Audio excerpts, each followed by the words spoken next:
2010 সালের চুল বাঁধা। আজকে বার্থডে পার্টিতে রাহুলও আসবে, তাই চুলটাকে খুব সুন্দর করে বাঁধতে হবে। আজ আমি অনেক উঁচু করে একটা পাফ করব। হে ভগবান, আমার পাফটা যাতে আজকে ফেটে না যায়।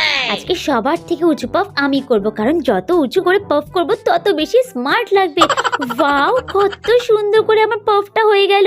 আজকে মনে হচ্ছে বার্থডে গার্লকে ছেড়ে সবাই আমাকেই দেখবে। আমাকেই কত সুন্দর লাগছে। আর একটু হাত দিয়ে ভালো করে ফুলিয়ে নিলাম। ওয়াও, কত সুন্দর লাগছে। রাহুল তো আজকে আমার দিক থেকে চোখই সরাতে পারবে না। 2024 সালের চুল বাঁধা। উফ, আমার যত সমস্যা এই চুলগুলো নিয়ে। কিভাবে যে চুলটা বাঁধবো কিছুই বুঝে পাচ্ছি না।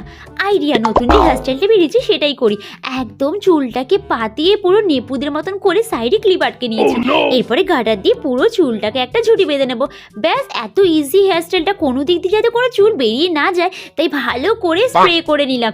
দেখো কত সুন্দর লাগছে এই হেয়ারস্টাইলটা করে। পুরো পারফেক্ট লাগছে আমাকে দেখতে, আর অনেক বেশি স্টাইলিশও লাগছে এই হেয়ারস্টাইলটা করে।